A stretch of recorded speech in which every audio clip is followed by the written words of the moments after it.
So welcome back to विरासत academic classes.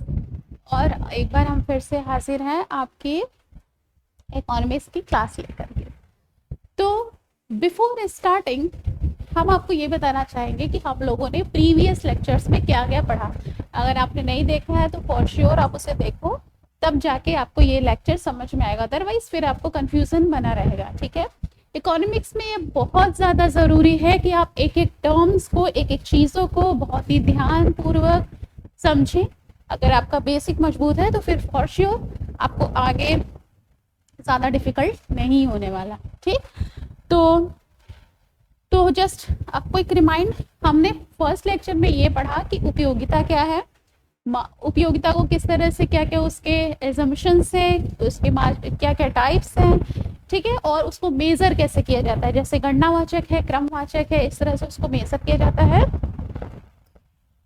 उसके बाद सॉरी, तो उसके बाद क्या है कि हाँ, तो टोटल यूटिलिटी क्या है, मार्जिनल यूटिलिटी क्या है, मार्जिनल यूटिलिटी और टोटल यूटिलिटी में क्या डिफरेंस है, ठीक है, और क्या रिलेशनशिप है, ये भी हमने देखा। फिर हमने उसके बाद के लेक्चर्स में ये देखा कि समसीमांत उपयोगिता, सीमांत उपयोगिता के द्वारा हम मांग वक्र का निर्माण कैसे करते हैं और उसके क्या क्या एजम्पशंस हैं। ठीक है, तो ये सारी चीजें हमने पढ़ा। अब आज जो हम पढ़ने वाले हैं वो है सीमांत उपयोगिता ह्रास नियम। ठीक है, ह्रासमान नियम कि आपका law of diminishing marginal utility ये क्या बताता है, और इसी में हम एक बार फिर से आपको टीयू और एमयू का रिलेशनशिप बताएंगे। ठीक, तो सीमांत उपयोगिता ह्रास नियम क्या बताता है इन जनरल टर्म्स। सबसे पहले आप ये जानो कि गोसेन एक अर्थशास्त्री रहे हैं, गोसेन। ठीक है, गोसेन, इनका अर्थशास्त्र में बहुत ज्यादा योगदान रहा है और इन्हीं के नाम पे इसे हम गोसेन का प्रथम लॉ कहते हैं। ठीक है, तो सीमांत उपयोगिता ह्रासमान नियम को, law of diminishing marginal utility को हम गोसेन का प्रथम नियम या तृप्ति का नियम कहते हैं। तृप्ति का नियम, लॉ ऑफ सेटाइटी। ठीक है, लॉ ऑफ सेटाइटी। अब ये नियम कहता क्या है, ठीक है, अब हम ये जानेंगे कि नियम क्या कहता है। तो सबसे पहले जानो कि जो law of diminishing margin, diminishing से ही, डिमिनिशिंग मतलब घटना। ठीक है, डिमिनिशिंग मतलब होता है घटना। आपको इसी से समझ में आ रहा है कि जैसे जैसे एक उपभोक्ता किसी वस्तु या सेवा की उत्तरोत्तर उपभोग करने में, उत्तरोत्तर इकाई की अगर वृद्धि करता जाता है, ठीक, अगर वो क्या है कि जब कोई उपभोक्ता अन्य वस्तुओं के उपभोग को स्थिर रखते हुए, एक चीज हमेशा याद रखना, ठीक है, कि अन्य वस्तु का उपभोग स्थिर है, केवल वो किसी एक वस्तु का जो उपभोग है वो निरंतर बढ़ाता है, तो जो परिवर्तनशील वस्तु होती है, ठीक है, जिसको वो खा रहा है, जिसे वो कंज्यूम कर रहा है, या जिस सेवा का वो उपभोग कर रहा है, उपभोग का केवल खाने से नहीं होता। अगर हम किसी सैलून में जा करके अपना हेयर कट करवा रहे हैं या कोई फेशियल ले रहे हैं या फिर कुछ भी कर रहे हैं, that's is also called the services. अगर हम बैंक में जा रहे हैं, अगर हम किसी के सर्विसेज ले रहे हैं, बैंक सर्विसेज ले रहे हैं, तो वो भी सर्विसेज हो गया। ठीक है, गॉट इट, गॉट इट। तो आप ओके, सो हम बता रहे थे आपको गोसेन का प्रथम नियम, इसमें ये कहता है कि अगर किसी उपभोक्ता द्वारा किसी वस्तु के उत्तरोत्तर इकाई में वृद्धि किया जाए, ठीक है, उपभोग करने में, तो उसका जो यूटिलिटी है, मार्जिनल यूटिलिटी है, वो क्रमशः घटने लगता है। तो हम इसका डेफिनेशन लिखेंगे कि जब कोई उपभोक्ता, यहां लिखिए, जब कोई उपभोक्ता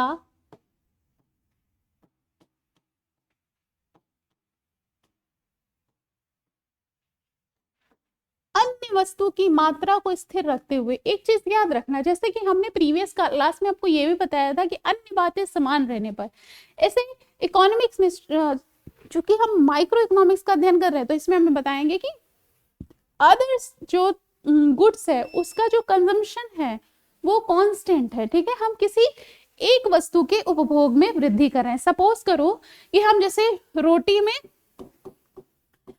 प्लस ब्रेड, ठीक है, मक्खन, रोटी में मक्खन लगा के सपोज करो खा रहे हैं, ठीक है, ब्रेड मक्खन खा रहे हैं, तो हम क्या कर रहे हैं कि हम रोटियों की संख्या बढ़ा रहे हैं, मक्खन जितना है बस, अगर 1 स्पून हमारे पास मक्खन है तो वही स्पून, उसी 1 स्पून मक्खन को ही हम सारे रोटियों में लगा रहे हैं। एक चीज याद रखना कि हमारे पास वेरिएबल जो है, वेरिएबल जो वेरीज करे, परिवर्तनशील वस्तु केवल एक ही होगी, ठीक है। तो जब कोई उपभोक्ता अन्य वस्तु की उपभोग को स्थिर रखते हुए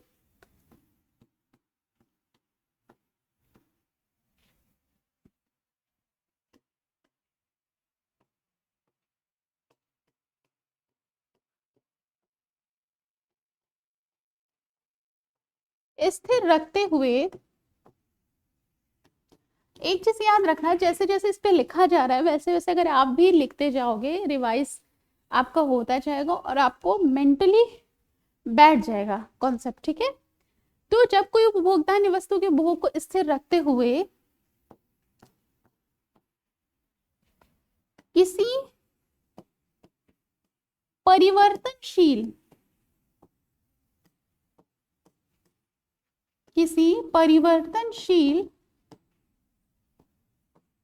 वस्तु की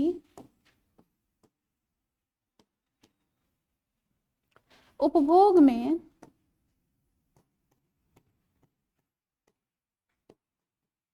उत्तरोत्तर, मतलब क्रमशः, ठीक है, उत्तरोत्तर वृद्धि करता है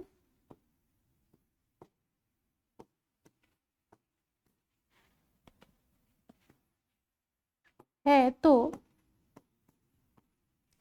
ठीक है, तो उस परिवर्तनशील वस्तु की, तो उस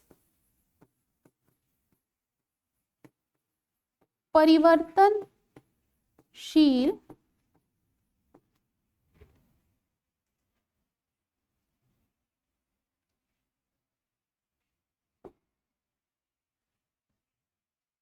वस्तु की सीमांत उपयोगिता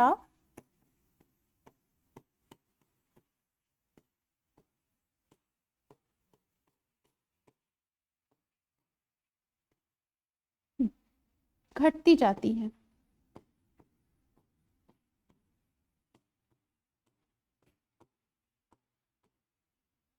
ठीक है, आप इसे नोट डाउन करिए। तो हमने क्या लिखा है कि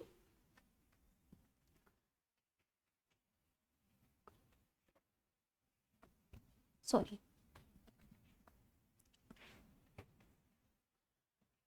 जब कोई उपभोक्ता अन्य वस्तु के उपभोग को स्थिर रखते हुए किसी परिवर्तनशील वस्तु के उपभोग में उत्तरोत्तर वृद्धि करता है तो उस परिवर्तनशील वस्तु की सीमांत उपयोगिता घटती जाती है। समझ में आया? अब इसको हम इस तरीके से और भी समझ सकते हैं, जैसे हमने रोटी और मक्खन का आपको एग्जाम्पल दिया है। इसमें क्या करना है कि मक्खन को हमें कांस्टेंट रखना है, उसकी जो भी मेरे पास क्वांटिटी गिवन है, हमें रोटियों की संख्या में अगर हम वृद्धि कर रहे हैं तो अगर हम ज्यादा रोटी खाएंगे तो उसकी जो यूटिलिटी है वो डिक्लाइन होती जाएगी। ठीक है, अब इसमें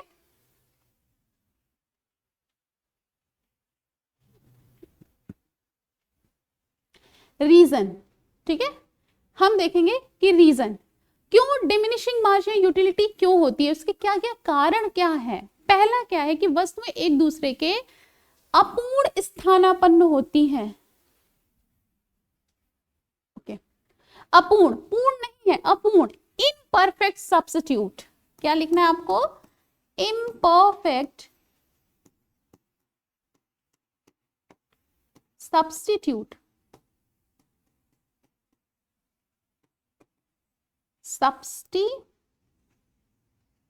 ठीक है, इम्परफेक्ट सब्स्टिट्यूट कह रहा है कि हमें डिमिनिशिंग मार्जिनल यूटिलिटी क्यों प्राप्त होती है। ठीक है, किसी वस्तु का जो मार्जिनल यूटिलिटी है वो डिक्लाइन क्यों होता है, तो उसके पीछे पहला कारण दिया गया है कि जो वस्तुएं होती हैं वो एक दूसरे के अपूर्ण स्थानापन्न होती हैं, मतलब कि हम रोटी को मक्खन के साथ सब्स्टिट्यूट नहीं कर सकते और ना ही मक्खन को रोटी के साथ सब्स्टिट्यूट कर सकते हैं। इसलिए हमारा जो अगर हम मान लो मक्खन की मात्रा को स्थिर रखते हुए रोटियों की संख्या में, रोटियों जो भी हम खा रहे हैं उसकी यूनिट्स में अगर हम इंक्रीमेंट करते हैं तो हमारा जो रोटियों के लिए जो मार्जिनल यूटिलिटी है वो क्रमशः डिक्लाइन होती जाएगी या डिमिनिशिंग मतलब घटती जाएंगी।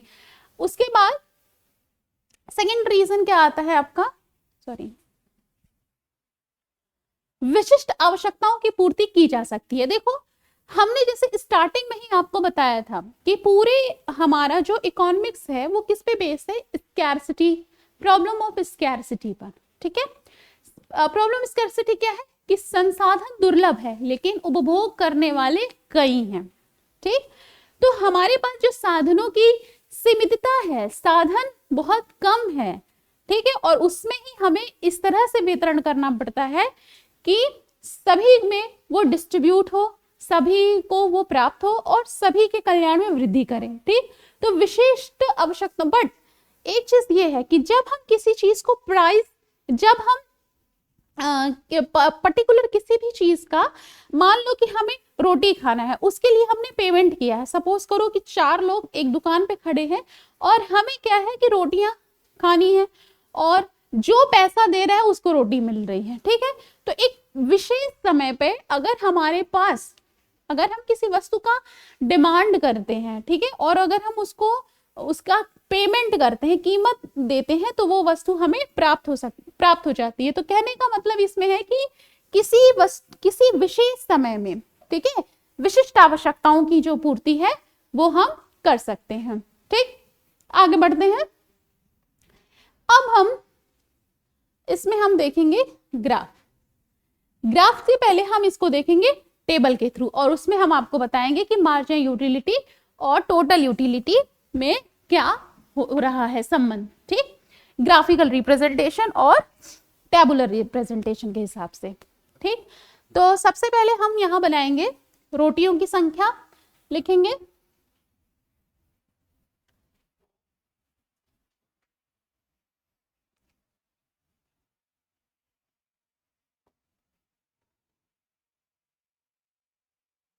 ठीक है, तो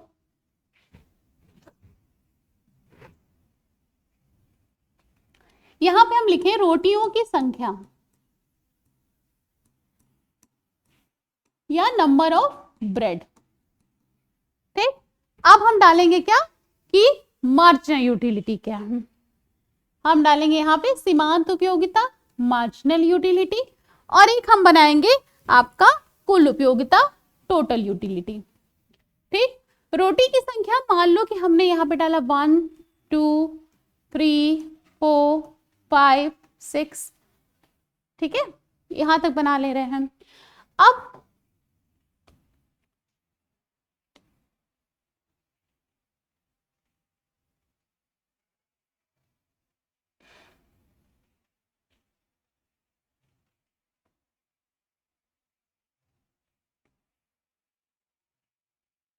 ठीक है, तो इसमें हमने MU लिखा कि सपोज करो कि हमारा जो टोटल यूटिलिटी है, ठीक है, कितना है हमारा टोटल यूटिलिटी, हमारा 2 के बराबर मिल रहा है। ठीक है, अगर हम फर्स्ट रोटी की पहली इकाई खा रहे हैं तो हमें टोटल यूटिलिटी हमको मिल रहा है 2।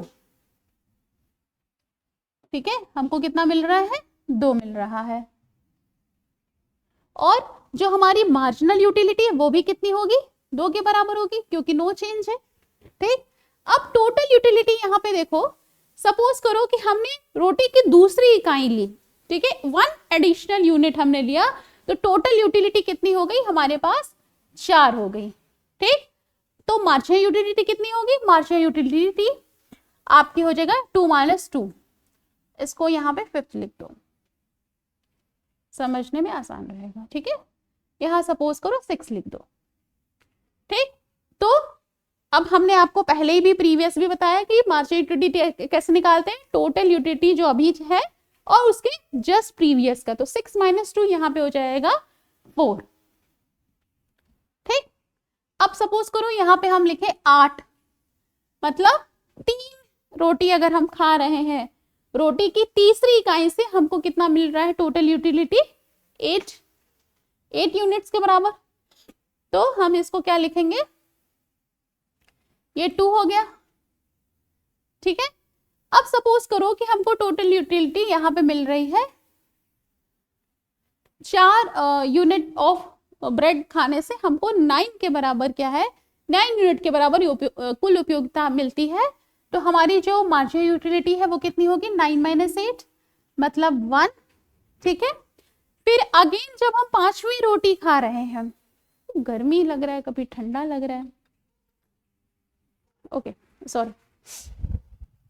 तो जब हम यहाँ पे 5वीं रोटी का कंजम्पशन करते हैं तो जो हमारी टोटल यूटिलिटी है उसमें कोई वृद्धि नहीं होती। अब लगता है कि हाँ बहुत पेट भर गया, अब नहीं खाना है। ठीक है, तो क्या हो जाएगा कि हमारे पास यहाँ पे 9 ही रहेगा, कोई उपयोगिता में हमारी वृद्धि नहीं हुई, तो मार्जिनल यूटिलिटी क्या होगा? 0। ठीक, क्यों? क्योंकि रोटी की 5वीं इकाई के लिए कुल उपयोगिता में हमारी कोई वृद्धि नहीं हुई, तो मार्जिनल यूटिलिटी हमारी हो गई 0 के बराबर। अब सपोज करो कि अब हमारी टोटल यूटिलिटी क्या होगी? डिक्लाइन होगी। क्यों डिक्लाइन होगी?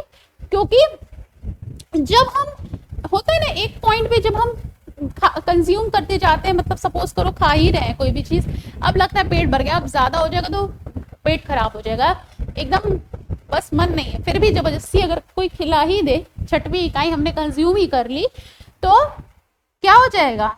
माइनस में चला जाएगा कि हमारा जो टोटल यूटिलिटी है सपोज करो 7 घटी, 2 यूनिट घटी, तो मार्जिनल यूटिलिटी क्या हो गई? -2। समझ में आया कि जैसे जैसे हम रोटियों की संख्या इंक्रीमेंट कर रहे हैं, ठीक है, जैसे जैसे हम रोटियों की संख्या, जैसे रोटी की पहली इकाई के लिए हमारी टोटल उपयोगिता 2 है, जब हम रोटी की दूसरी इकाई खाते हैं तो टोटल उपयोगिता हमारी 6 यूनिट है। अच्छा हाँ, एक चीज याद रखो कि हमने जो यूटिलिटी मापी है वो किस में मापी है?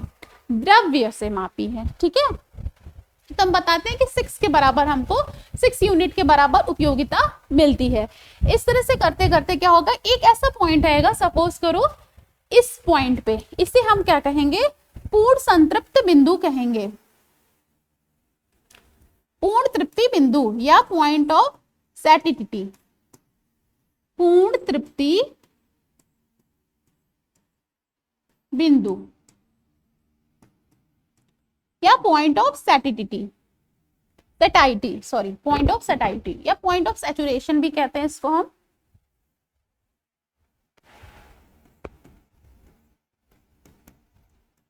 पॉइंट ऑफ सैटिसिटी भी कहेंगे या सैचुरेशन भी कहेंगे।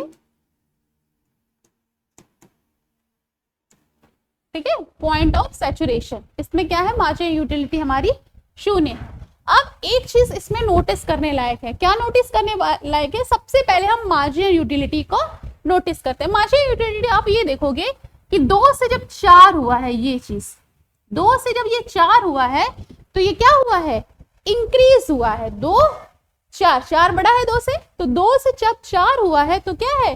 इंक्रीमेंट हुआ है, मतलब बड़ा है। ठीक, जब अब इस पॉइंट के बाद देखो, सपोज करो इस पॉइंट का नाम हम रख दे रहे हैं पॉइंट ए। ठीक है, सॉरी पॉइंट ए नहीं, पॉइंट यहां पे रखो ए, पॉइंट ए, इसे ए तक क्या हुआ है? बढ़ा है हमारा। उसके बाद देखो 4 से 2 छोटा है, फिर 1 हो गया, फिर 0 हो गया, इसका मतलब ये घटा हुआ है। तो ये क्या है? ये डिक्रीजिंग ऑर्डर में है। ये क्या हो रहा है? डिक्रीज हो रहा है। ठीक है, ये क्या हो रहा है? हमारा डिक्रीज हो रहा है।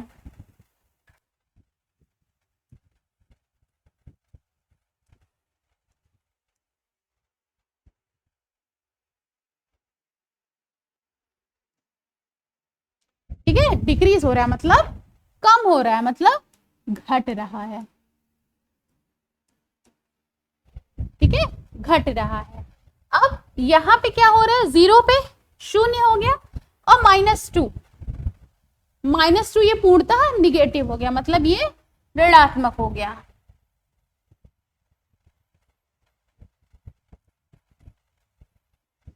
ठीक, ये तो बात हुई मार्जिनल यूटिलिटी की। यही चीज जब हम टोटल यूटिलिटी में देखें, टोटल यूटिलिटी में देखो आप लोग क्या हो रहा है, 2 4 6 8 9 9, मतलब यहां से लेके यहां तक, ठीक है, यहां से लेके यहां तक हमारा जो मार्जिनल यूटिलिटी है वो, अरे टोटल यूटिलिटी जो कुल उपयोगिता है वो बढ़ रही है। लेकिन एक पॉइंट के बाद जहां पे हमारा मार्जिनल यूटिलिटी 0 हो जा रहा है, उसके बाद हमारी जो कुल उपयोगिता है वो घट गई। समझ में आया? अब हम इसका ग्राफिकल रिप्रेजेंटेशन देखेंगे। ठीक है, ग्राफिकल रिप्रेजेंटेशन, ग्राफिकल रिप्रेजेंटेशन हम ऐसे कर सकते हैं कि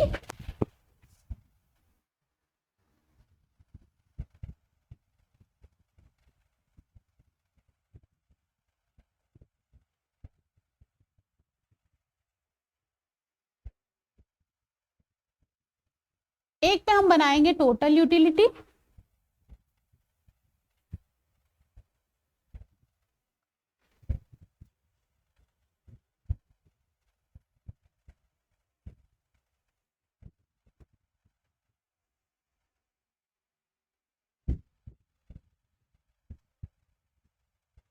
और एक पे हम बनाएंगे मार्जिनल यूटिलिटी।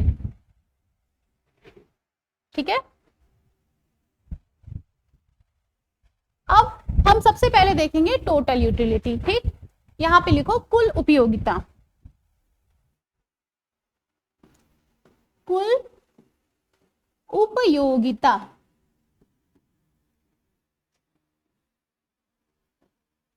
ठीक है, टोटल यूटिलिटी, ये हो गया y और ये हो गया x। ठीक है, इस 0, और यहां पे क्या होगा, सीमांत उपयोगिता, सीमांत उपयोगिता। ठीक, mu, और ये क्या है, tu। समझ में आया? अब यहां पे हमने क्या लिखा है, रोटियों की संख्या, यहां पे हम लिख देते हैं लेवल्स ऑफ ब्रेड, या लिख देते हैं अच्छा रोटियों की संख्या।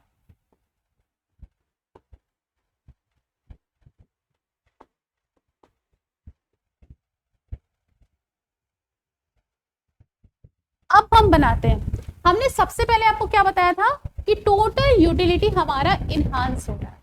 अब पहले मैं आपको ग्राफ बना लूं, फिर मैं आपको,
ठीक है, और ये ग्राफ हमारा से नीचे,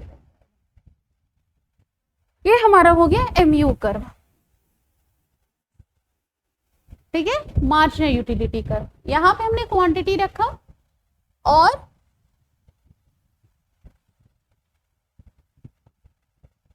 ओके, जैसा हमने ये देखा कि पांचवी यूनिट के लिए, पांचवी यूनिट के लिए मेरा टोटल यूटिलिटी देखो यहाँ पे मैक्सिमम है और मार्जिनल यूटिलिटी 0 है। बच्चों का एक क्वेश्चन और भी रहता है कि टोटल यूटिलिटी तो यहाँ भी मैक्सिमम है, टोटल यूटिलिटी तो यहाँ भी मैक्सिमम है, तो कौन सा इंपॉर्टेंट है, ये वाला। क्यों? क्योंकि टोटल यूटिलिटी मैक्सिमम है वहीं पे मानेंगे जहां पे मार्जिनल यूटिलिटी हमारी शून्य होती है। ठीक है, तो यहां हम लिख सकते हैं कि पांचवी इकाई के लिए हम यहाँ फिफ्थ लिख दें। ठीक है, यहाँ फिफ्थ हम लिख दें, या पांचवी इकाई के लिए। ठीक है, पांचवी इकाई के लिए हमारा जो टोटल यूटिलिटी है वो मैक्सिमम है, और जो हमारी मार्जिनल यूटिलिटी है वो हमारी 0 है। समझ में आया? एक क्वेश्चन इसमें से हमेशा थोड़ा सा ट्रिकी क्वेश्चन है। यहाँ पे देखो कि ये जो कर्व है ये कॉन्वेक्स टू ओरिजिन है।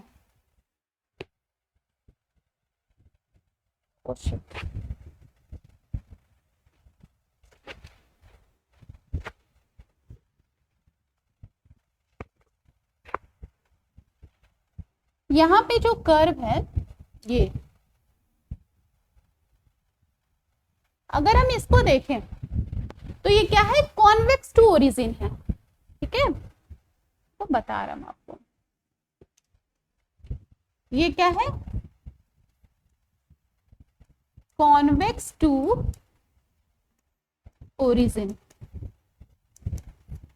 ठीक है, मूल बिंदु के प्रति उन्नतोदर है, अवतल है। ठीक, जैसे कि आप लोगों को पता ही होगा कि कॉन्वेक्स और कॉन्केव कैसे कहते हैं। जैसे एक मान लो ये एक लाइन है, इस लाइन के नीचे अगर कोई ग्राफ है, ठीक, या फिर कोई ग्राफ हमारा ऐसे हो या फिर ऐसे हो, अंदर वाला जो गोले के अंदर वाला पार्ट हो, अगर उस तरह से कोई ग्राफ हो तो उसे कॉन्वेक्स कहते हैं। और अगर यही सपोज करो कि हमारा कोई ग्राफ ऐसे हो, ठीक, ये वाला, तो इसे हम क्या कहेंगे, कॉनकेव कहेंगे। इसे हम कॉनकेव कहेंगे। ठीक है, और इस गोले के अंदर वाले पार्ट को हम कॉन्वेक्स कहते हैं, बाहर वाले पार्ट को हम अगर बाहर से देखेंगे तो कॉनकेव कहेंगे, और अंदर से देखेंगे तो कॉन्वेक्स। ये तो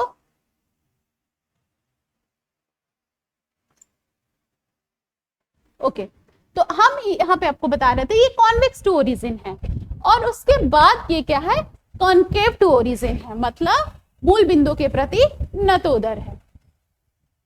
ये क्या है आपका, ये चीज कॉनकेव टू ओरिजिन, कॉन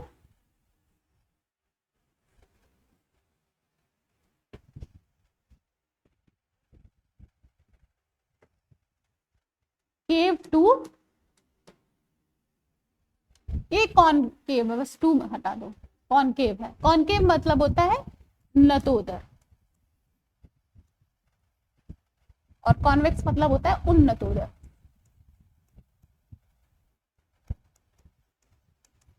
ठीक है, अब ऐसा पूछा जाता है हमेशा इस पॉइंट पे, इसे हम इकोनॉमिक्स के टर्म में कहेंगे पॉइंट ऑफ इन्फ्लेक्शन। क्या कहेंगे, पॉइंट ऑफ इन्फ्लेक्शन, या हम कहेंगे इसको मोड़ बिंदु। क्या कहेंगे, मोड़ बिंदु।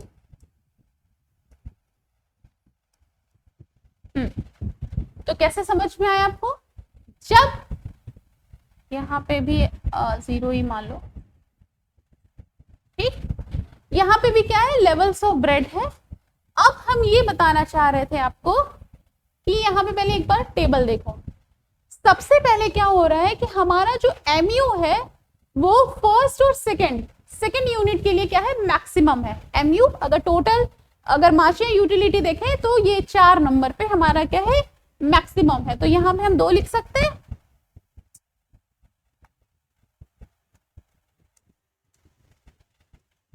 यहाँ पे हम 2 लिख सकते हैं, 2 यूनिट है। ठीक है, तो यहाँ पे कहीं 3 होगी, यहाँ पे कहीं 4 होगी, ऊपर लिख दे रहे हैं, वैसे लिखा नीचे जाते हैं। यहाँ एक,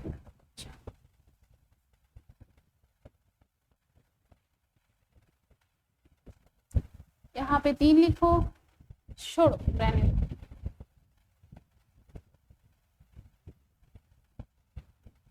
ठीक है, तो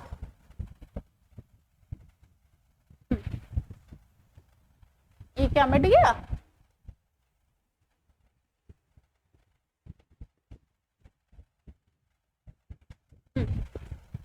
तो हम क्या बोल रहे थे आपको कि स्टार्टिंग में आप देखोगे कि जो हमारा एमयू है वो इंक्रीजिंग रेट से बढ़ रहा है। इंक्रीजिंग रेट से जब कोई ग्राफ इंक्रीजिंग रेट से बढ़ता है तो वो कन्वेक्स होता है। हमेशा याद रखना, जब कोई एक होता है, इकोनॉमिक्स में हम तीन चीजें हमेशा पढ़ेंगे। एक इंक्रीजिंग रिटर्न, ठीक है, increases from increasing return constant, और दूसरा डिक्रीजेस फ्रॉम डिक्रीजिंग रिटर्न या decreases from decreasing return.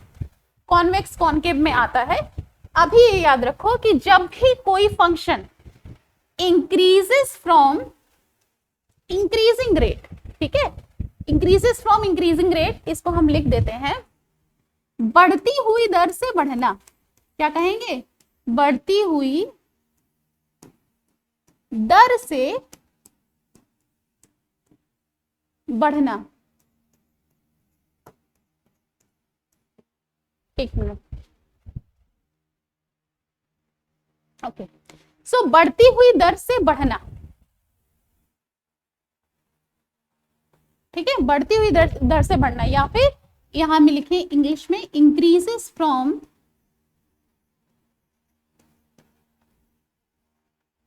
Increasing rate. तो वो फंक्शन क्या होता है? कन्वेक्स टू ओरिजिन, मतलब ऐसे होता है, ठीक। कन्वेक्स टू ओरिजिन, ये देखो दिख रहा है,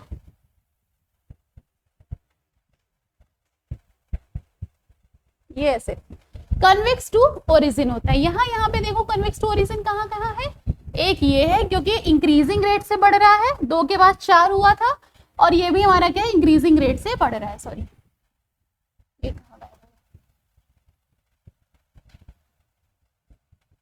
ठीक है, इंक्रीजिंग रेट से बढ़ रहा है। अब ये हमेशा क्वेश्चन पूछा जाता है कि पॉइंट ऑफ इन्फ्लेक्शन कहाँ होता है, ठीक। तो पॉइंट ऑफ इन्फ्लेक्शन कहाँ होता है? जहां पे हमारा टीयू कन्वेक्स से कॉनकेव बनता है। ये फंक्शन देखो, ये एक्चुअल में कैसा है? एक्चुअल में ये ऐसा है, ये पहले कन्वेक्स टू ओरिजिन है, फिर कॉनकेव हो जा रहा है। ये देख रहे हो, ये पहले ऐसे है और फिर ऐसे है। तो जब ये कॉन्वेक्स टू ओरिजिन होता है तो ये क्या है? और जहां कन्वेक्स टू ओरिजिन से कॉन्केव टू ओरिजिन हो रहा है, जहां पे ये पॉइंट, जहां पे ये ग्राफ चेंज हो रहा है, इसी को हम पॉइंट ऑफ इन्फ्लेक्शन कहेंगे। तो क्वेश्चन पूछा जाएगा तो आप क्या बोलोगे कि जहां पे जो हमारा फंक्शन है कन्वेक्स से कॉन्केव होता है, वहां पे पॉइंट ऑफ इन्फ्लेक्शन है। तो इस पे क्वेश्चन कैसे पूछा जा सकता है कि बताइए पॉइंट ऑफ इन्फ्लेक्शन क्या है? फर्स्ट ऑप्शन देगा TU changes from convex to concave, इसको हम लिख के भी आपको बता देते हैं।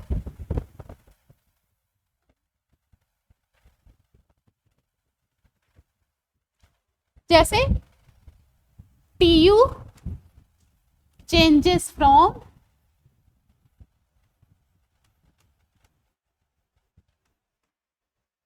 Convex to concave, concave. First option question देखो बना देगा ऐसा कि पॉइंट ऑफ इन्फ्लेक्शन, मोड़ बिंदु किसे कहते हैं? मोड़ बिंदु है ना, मोड़ बिंदु है।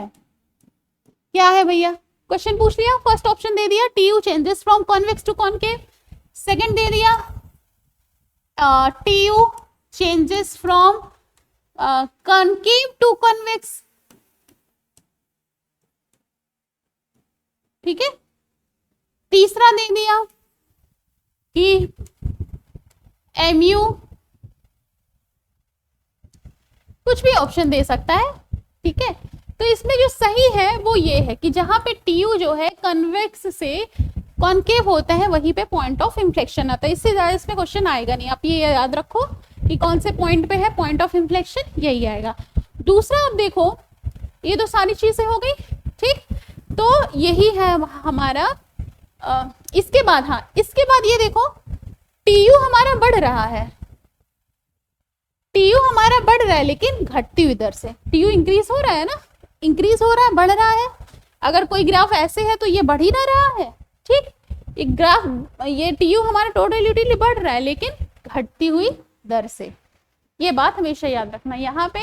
यहाँ पे लिखोगे कि ये भी क्वेश्चन पूछा जा सकता है कि आफ्टर द मैक्सिमम पॉइंट, एक अधिकतम बिंदु के बाद जो हमारा टोटल यूटिलिटी कुल उपयोगिता है वो क्या है, घटती हुई दर से बढ़ती है, घटती हुई दर से बढ़ती है। बात समझ में आई? Very good. तो ये था हमारा ग्राफ। अब क्या है कि हमारा क्या क्या एजम्पशन है, तो एजम्पशंस एज इट इज है, जैसे कि मैंने पहले भी आपको बताया था, अन्य बातें समान रहे। क्या क्या, द्रव्य जो उपयोगिता है उसको हम द्रव्य के रूप में मापते हैं, ठीक। उपभोक्ता की रुचि और पसंद क्या होती है, समान होती है। और क्या है, हाँ, और हमने आपको क्या बताया था कि उपभोक्ता रैशनल होता है, ठीक। और वस्तु की जो कीमत होती है वो स्थिर होती है, स्थानापन्न वस्तु की कीमतों में कोई परिवर्तन नहीं होता, आई गिवन है, ठीक है। तो ये सारे एजम्पशंस है, यही टीयू और एमयू में रिलेशनशिप है। एक चीज और है कि इसका हम यूज कहाँ से करते हैं, कहाँ करते हैं, तो वही पहले भी मैंने आपको बताया था, कंज्यूमर सरप्लस में आपको एमयू यूज होगा, मांग रेखा, जैसे कि मैंने आपको बताया लॉ ऑफ डिमांड में इसका यूज होगा, ठीक है। जैसे जैसे होगा आई विल टेल यू। तो इतना इंपॉर्टेंट है, और ये ग्राफ तो मोस्ट इंपॉर्टेंट है। आपको ग्राफिकल नेट वगैरह के एग्जाम में आपको ग्राफिकल रिप्रेजेंटेशन दे देगा, फिर पूछेगा कि ए से बी क्या है, ये कॉन्वेक्स है या कॉन्केव है, ठीक है, बी से सी, इस तरह से करके दे सकता है। तो ये ग्राफ आप एक बार इसके बारे में अच्छे से पढ़ के समझ के अपने नोटबुक्स में उतार लीजिए, फिर आप कभी मत भूलिएगा। और इस पे जो फर्दर क्वेश्चंस है, जो क्वेश्चंस प्रीवियस ईयर्स में आए हुए हैं, तो ये हम आपको नेक्स्ट क्लास में बताएंगे, ठीक। अब क्या है कि अब मैं आपको ये बताने जा रही हूं कि गोसेन का सेकंड लॉ क्या है, ठीक है। फर्स्ट लॉ हो गया, अब हम पढ़ेंगे गोसेन का दूसरा नियम। तो हेडिंग डाल लीजिए, ये तो क्वेश्चन हो गया, गोसेन का दूसरा नियम।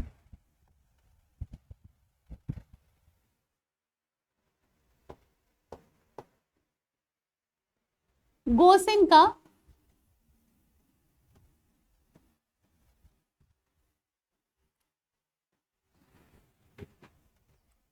दूसरा नियम।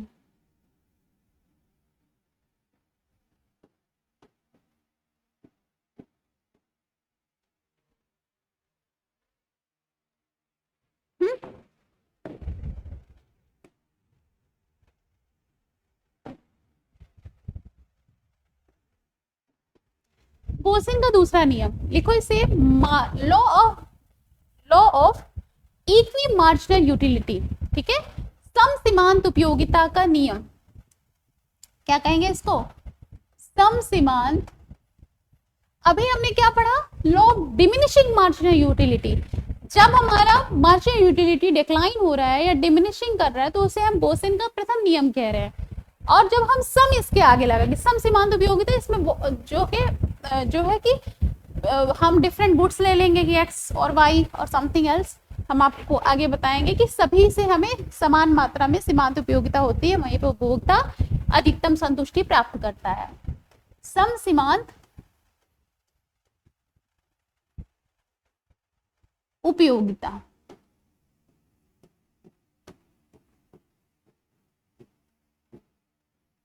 ठीक है, सम सीमांत उपयोगिता, law of equi marginal utility. इसे हम क्या क्या नाम दे सकते हैं, गोसेन का दूसरा नियम, सम सीमांत उपयोगिता का नियम, ठीक है, प्रिंसिपल ऑफ सब्स्टिट्यूशन भी इसे कहते हैं। प्रिंसिपल, कभी कभी एंट्रेंस एग्जाम में इसके दूसरे नाम से भी दे सकते हैं। वैसे सम सीमांत उपयोगिता का नियम और गोसेन का दूसरा नियम यही तुम्हारा मतलब इंपॉर्टेंट है, लेकिन कभी कभी क्या होता है कि आपको दूसरे नाम से भी दे सकता है। तो principle of equi marginal utility, principle of marginal comparison भी इसे कहते हैं,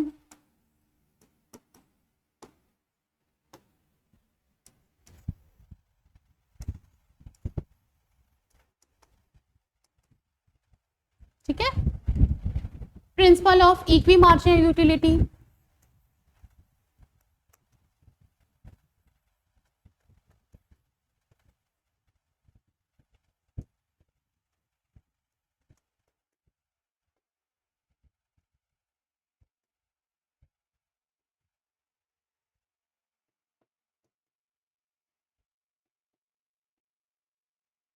ठीक है, प्रिंसिपल ऑफ सब्स्टिट्यूशन भी कहते हैं, ये भी लिखो, प्रिंसिपल ऑफ सब्स्टिट्यूशन, तो एक नाम ये है, और और और सॉरी,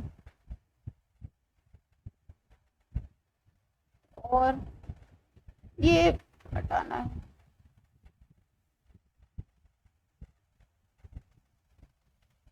और हम प्रिंसिपल ऑफ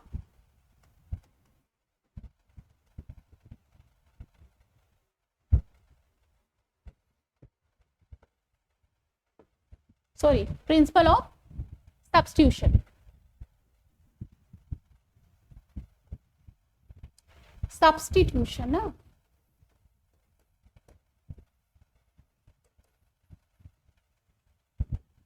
ठीक, प्रिंसिपल ऑफ सब्स्टिट्यूशन ये भी कहते हैं। अब ओके, सो इसमें हम बता दें कि समसीमांत उपयोगिता का नियम क्या कहता है। समसीमांत उपयोगिता का नियम कहता है कि उपभोक्ता अपनी दी हुई आय से, जो भी उसके पास आय गिवन है, उसको इस तरह से वितरित करता है, इस तरह से व्यय करता है विभिन्न वस्तुओं में, ताकि द्रव्य की अंतिम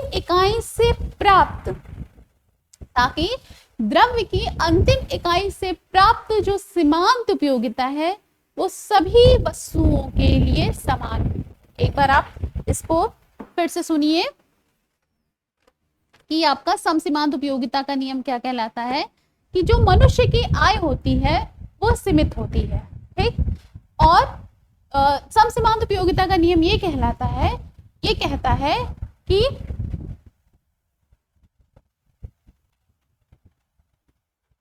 उपभोक्ता अपनी दी हुई आय को विभिन्न वस्तुओं में इस प्रकार व्यय करता है, ठीक है, कंज्यूमर जो भी उसका जो इनकम उसका गिवन है वो डिफरेंट गुड्स में इस तरह से एक्सपेंडिचर करता है कि सभी वस्तु की द्रव्य की अंतिम इकाई से, जो उसके पास लास्ट यूनिट ऑफ पैसा है, ठीक है, मनी है, लास्ट यूनिट ऑफ जो मनी है, उससे प्राप्त जो सीमांत उपयोगिता है वो सभी वस्तुओं के लिए वो समान होते हैं। एक बार इसका डेफिनेशन लिखते हैं, फिर एग्जांपल के थ्रू समझते हैं, ठीक है, तो डेफिनेशन लिखिए, समसीमांत उपयोगिता का नियम क्या कहता है कि अपनी दी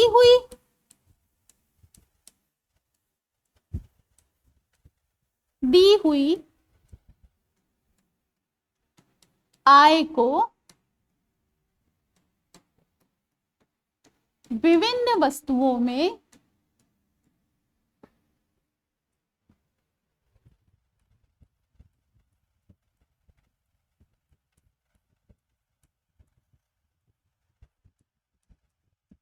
इस प्रकार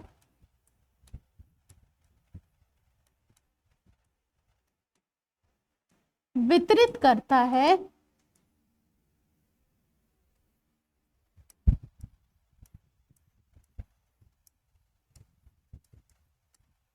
ताकि, यहां उपभोक्ता जोड़ लीजिए, उपभोक्ता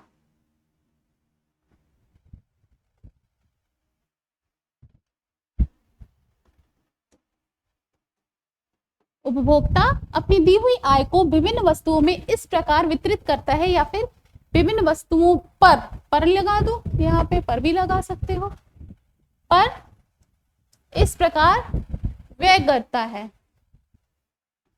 एक्सपेंडिचर लिख दो, व्यय करता है, ताकि द्रव्य की अंतिम इकाई से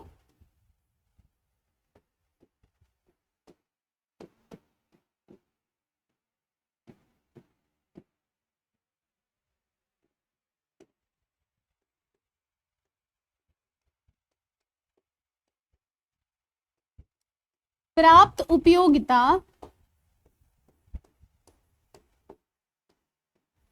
समान रहे।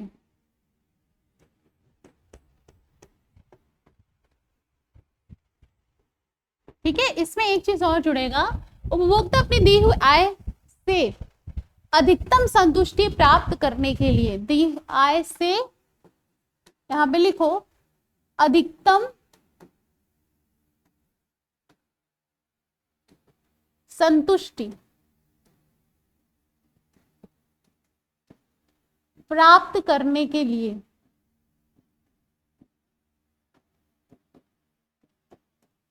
ठीक है, कोई भी जो उपभोक्ता है अपनी दी हुई आय से अधिकतम संतुष्टि प्राप्त करने के लिए अपने आय को विभिन्न वस्तुओं पर इस प्रकार से व्यय करता है ताकि द्रव्य की अंतिम इकाई से प्राप्त उपयोगिता समान रहे। अब इसको एक हम एग्जांपल के थ्रू समझते हैं। सपोज करो कि हमारे पास दो गुड्स है, एक्स है वाई है। अच्छा चलो एक नॉर्मल चीज आपको बताते हैं। जैसे सपोज करो कि मेरे पास 100 रुपए है, ठीक है, 100 रुपए है। अब 100 रुपए को हम दो वस्तु में ही हमको मतलब हमें क्या करना है, सिर्फ दो वस्तु में खर्च करना है। ठीक, तो हम सपोज करो कि हम कुछ सब्जियां ले लें, या फिर फल ले लें। मान लो 100 रुपए के हमें फल खरीदने हैं, तो हम कुछ सेब ले लें, नाशपाती ले लें और आम ले लें। और हम ये मान लें कि अभी देखो, जब भी हम इकोनॉमिक्स में समझते हैं, मैंने पहले भी प्रीवियस क्लासेस में आपको बताया कि अन्य बातें स्थिर रहने पर, या फिर हम ये मान के चलते हैं कि कुछ बातें हमारे कांस्टेंट है, तो वो समझने में हमें बहुत ही इजी लगता है। ठीक है, तो क्या हम इसमें बोल के चलते हैं कि सेब एग्जाम्पल पे दे, सॉरी, सेब, नाशपाती, संतरा मान लेते सभी 20 रुपए प्रति किलो है। ठीक, एक मान लिया कि सभी की जो कीमतें हैं वो स्थिर है। अब हमारे 100 रुपए को इस तरह से व्यय करना है कि हमें सभी से जो प्राप्त सीमांत उपयोगिता है वो क्या है कि बराबर हो। तो हम सपोज करो कि 1 किलो हमने सेब खरीद लिया, 2 किलो नाशपाती खरीद लिया, 1 किलो हमने आम खरीद लिया, 1 किलो हमने संतरा खरीद लिया। तो इस तरह से हमने जो फ्रूट्स में अपने पैसे को व्यय किया है या जो एक्सपेंडिचर किया है, वो सभी से जो हमें यूटिलिटी मिल रही है वो क्या है, अधिकतम है। अरे सॉरी, वो क्या है, समान है। तो इसको हम एक और एक टेबुलर प्रेजेंटेशन से हम आपको दिखा रहे हैं। एक सेकंड,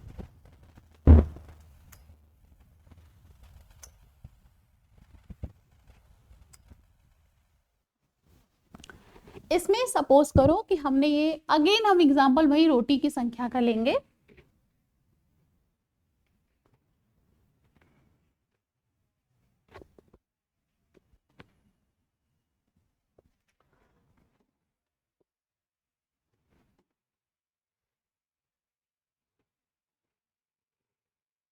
अब हमारे पास x वस्तु है, सॉरी, अब हमारे पास क्या है, x गुड्स है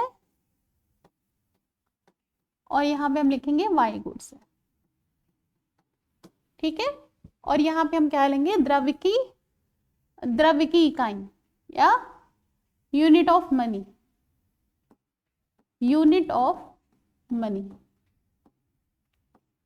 द्रव्य की इकाई। इसके पहले हम कुछ एजम्पशन देख लें। एजम्पशंस क्या है कि जब उपभोक्ता इसमें खर्च कर रहा है तो क्या करता है, द्रव्य की एक एक इकाई के रूप में खर्च करता है, मतलब एक एक रुपए करके खर्च कर रहा है। कि सपोज करो कि हमने 1 रुपए खर्च किया, फिर दूसरे के फिर 2 रुपए खर्च कर रहे हैं, फिर 3 रुपए कर रहे हैं, फिर 4 रुपए कर रहे हैं, मतलब एक एक इकाई करके खर्च कर रहे हैं। और क्या मान रहे हैं कि जो द्रव्य की सीमांत उपयोगिता है वो क्या है, स्थिर है। अगेन फिर क्या मानेंगे कि मनुष्य क्या है या जो भी कंज्यूमर है वो क्या है, विवेकशील प्राणी है। ठीक, और हम इसमें क्या मानेंगे कि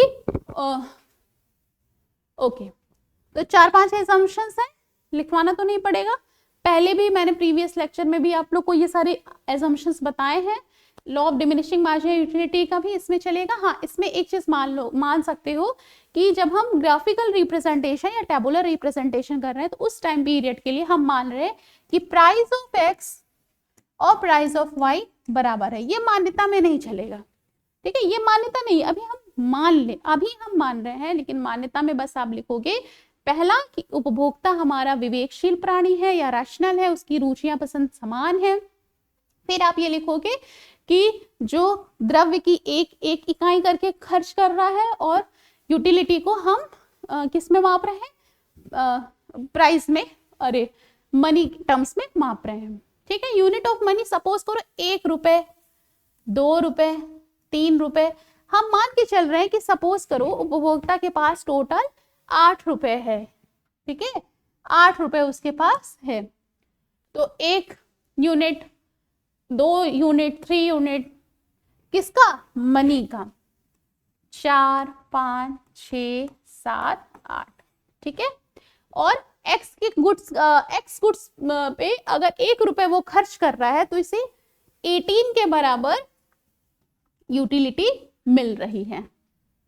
इसका चेंज कर देते हैं, 18 के बराबर मिल रही है।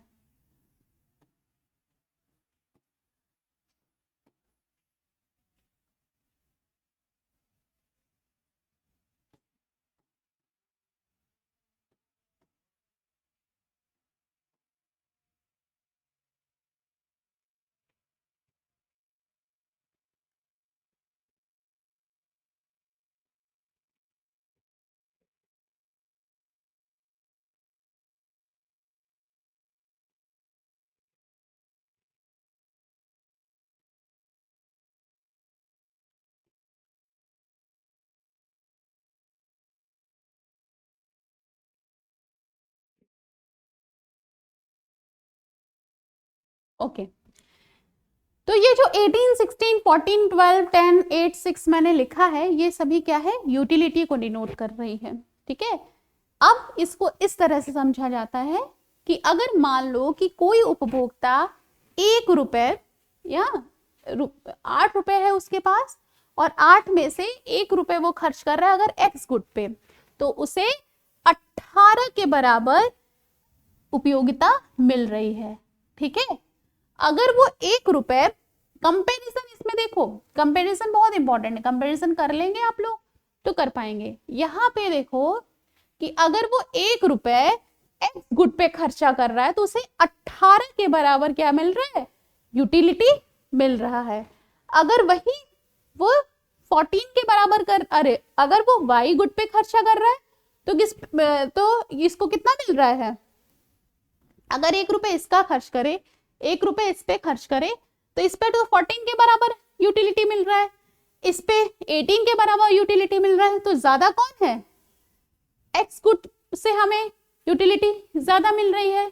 तो प्रतिस्थापन कहाँ होगा, प्रतिस्थापन उपभोक्ता को, जैसे हमने आपको पहले बताया कि गोसेन के द्वितीय लॉ को हम बहुत सारे नामों से जानते हैं, law of equi marginal utility, law of marginal, है ना, मार्जिनल यूटिलिटी। फिर हमने बताया principle of substitution. Principle of substitution क्या कहता है, या गोसेन का सेकंड लॉ क्या कह रहा है कि जहां पे उपभोक्ता क्या करता है, जहां पे उसको यूटिलिटी ज्यादा मिल रही है वो अपने पैसे को वहां लगाएगा। अगर 1 रुपए हम एक्स वस्तु को खरीदने में व्यय करेंगे तो हमें 18 के बराबर यूटिलिटी मिलेगा सॉरी, अगर हम वाई गुड को खरीदने में कर रहे हैं तो हमें 14 के बराबर मिलेगा। तो हम खर्च किस पे, उपभोक्ता किस पे करेगा, एक्स गुड पे खर्च करेगा, ठीक है। तो इसको मिटा दीजिए, ठीक। अब यहां पे देखो दूसरी यूनिट, अगेन कंपैरिजन करो, दूसरी यूनिट में क्या है, दूसरी यूनिट अगर एक्स पे कर रहा है तो उसको 16 मिल रहा है और वाई पे करेगा तो 12 मिलेगा, तो इसलिए दूसरी यूनिट भी क्या करेगा, एक्स गुड पे ही खर्च करेगा। समझ में आ रहा है बात कि रुपए की पहली इकाई को उसने एक्स वस्तु खरीदने में व्यय किया है, वाई वस्तु, अरे वैसे ही दूसरी इकाई को भी वो x वस्तु को खरीदने में व्यय कर रहे हैं।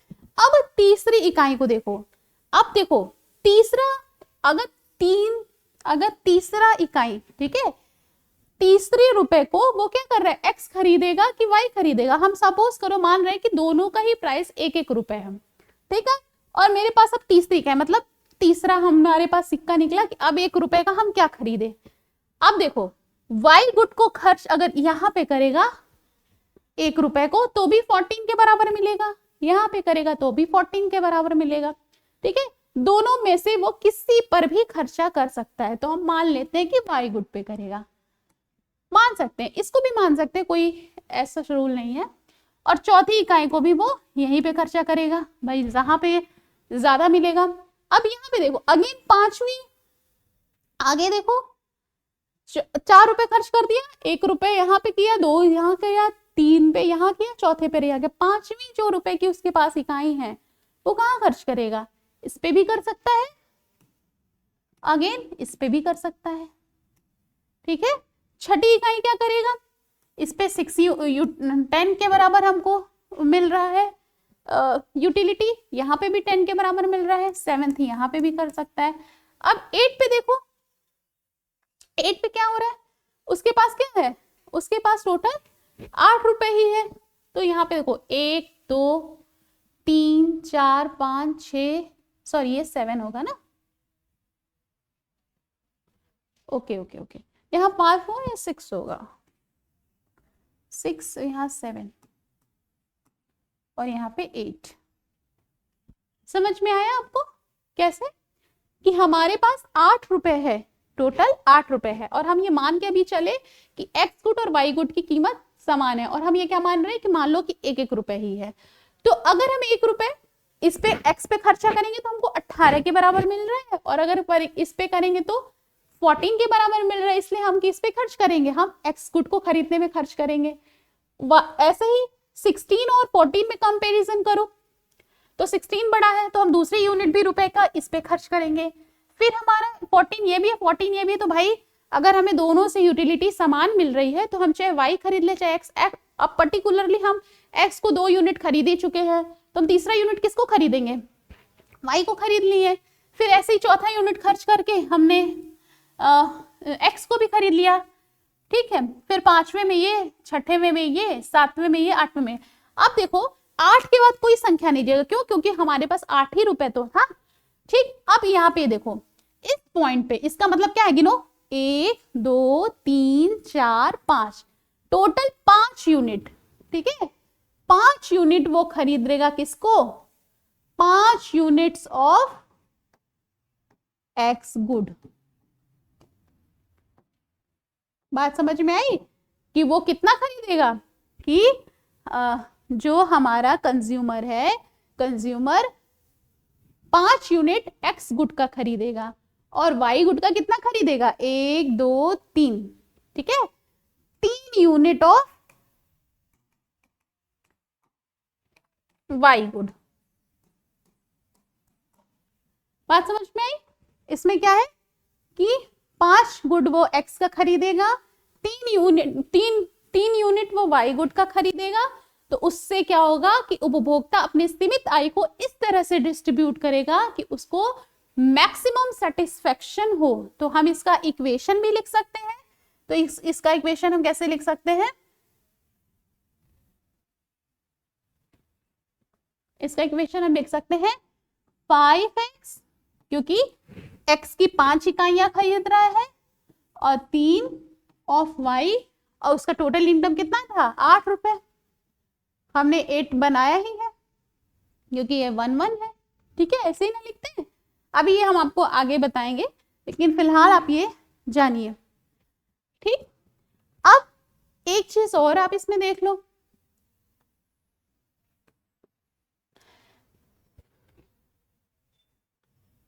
सॉरी,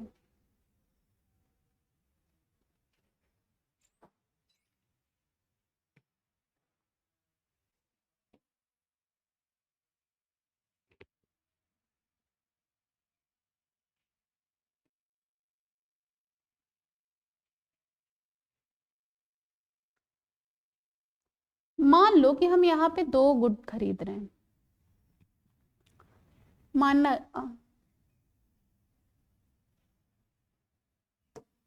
ठीक है।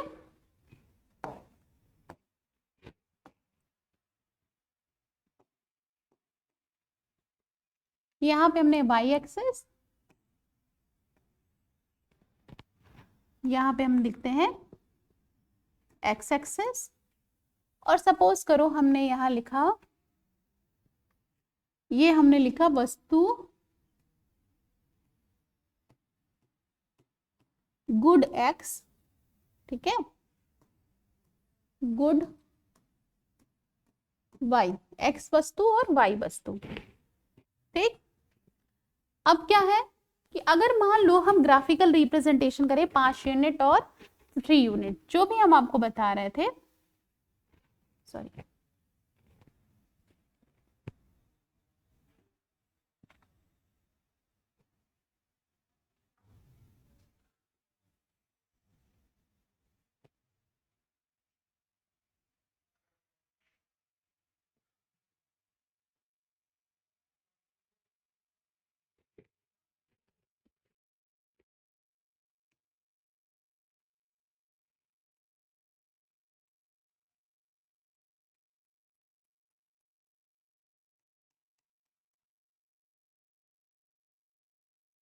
सपोज करो हम इसका कोई नाम रख दें, ठीक है, A B C D E F G H. हम किसी एक वस्तु के लिए लेके चलते हैं, सपोज करो हम गुड एक्स के लिए लेके चल रहे हैं। तो गुड एक्स के लिए क्या हो रहा है हमारा, गुड एक्स के लिए कि अगर सपोज करो कि, एक सेकेंड, इसी के इक्विवेलेंट हम इस पे भी एक लाइन खींचेंगे,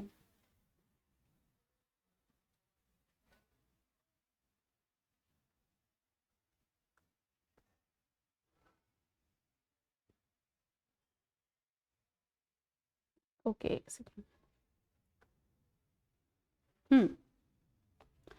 ये हमने एक्स गुड बोला और ये हमने वाई गुड बोला, ठीक है। तो हमारा प्राइस कहाँ पे इक्वल होगा, जहां पे ये दोनों जो होगा, सॉरी इसको हमको स्टीपर बनाना होगा, एक सेकेंड रुको,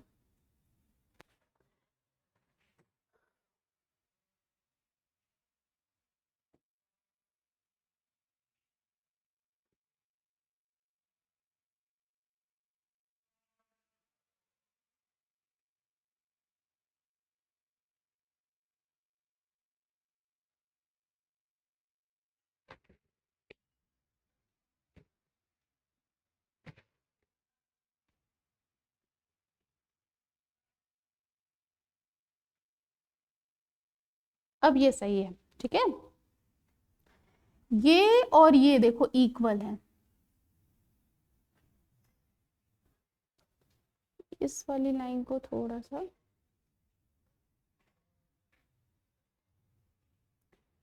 क्या हो जा रहा है,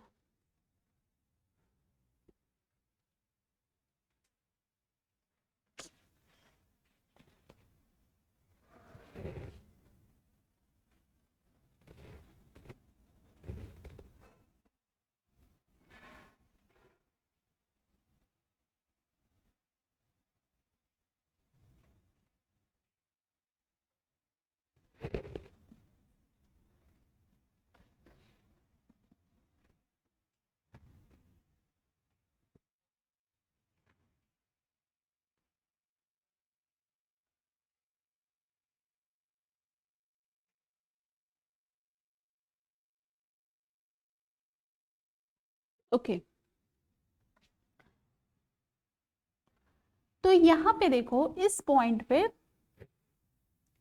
ये हमारा y है, ये हमारा क्या है, x है,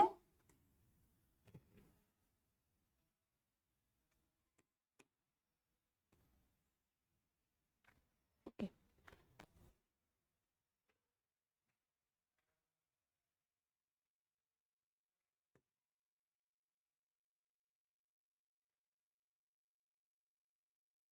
ओके, तो यहाँ पे देखो कि ये अगर हम मान लो कि हमने आपको पहले ही बताया कि अगर ये x गुड है, ये x गुड है और ये क्या है y गुड है, ठीक है, y गुड है, तो इस पॉइंट पे देखो, इस पॉइंट पे क्या है कि हम y की इतनी मात्रा, क्योंकि देखो ये x good, sorry x good की इतनी मात्रा और y गुड की हम इतनी मात्रा लेकर के क्या कहते हैं कि यहाँ पे दोनों का, यहाँ पे देखो ये इस लाइन को दिखा रहा है, ये इसकी लाइन को दिखा रहा है, सॉरी ये तुम्हारा x गुड हो जाएगा, ये तुम्हारा y गुड, ठीक है। क्यों? क्योंकि हम y गुड का, आप देखो प्रीवियसली यहाँ पे x गुड की हम 1 2 3 4 5 इकाइयां खरीद रहे हैं और y की तो सिर्फ 3 ही खरीद रहे हैं, तो उस हिसाब से हम देख के बनाएंगे कि सी सपोज करो हम 3 इकाइयां और यहाँ पे हम 5 इकाइयां, इसमें क्या है इसकी हम 3 इकाइयां पे खर्च करेंगे, इसकी हम 5 इकाइयां पे खर्च मतलब 5 इकाइयां खरीदेंगे, यहाँ पे हमें जो यूटिलिटी है वो क्या है इक्वल है, इसी को हम क्या कहेंगे गोसेन का द्वितीय नियम कहते हैं। तो हम ये बता सकते हैं कि मार्जिनल यूटिलिटी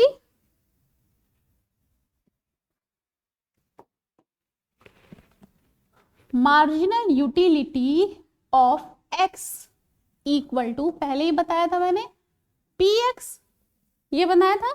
अगर हमने px को 1 मान लिया तो हम ये कह सकते हैं कि mu(x) अपॉन px, ठीक है। और हम ये law of equi marginal utility से हम ये जानेंगे कि गोसेन का जो द्वितीय नियम है ये बताता है कि x वस्तु पर जो खर्च किया गया है उसकी द्रव्य की अंतिम इकाई से प्राप्त जो उपयोगिता है वो सभी के लिए समान रहे, ठीक। पी वाई, ये क्वेश्चन आपसे हमेशा ही पूछा जाएगा, ये यू है, ये इक्वेशन हमेशा दिया जाता है कि गोसेन का द्वितीय नियम क्या है, या कभी कभी इसको ट्रांसफॉर्म करके ऐसे भी लिख सकता है mu(x), ये नीचे चला जाएगा mu(y) बराबर px अपॉन py, ठीक है।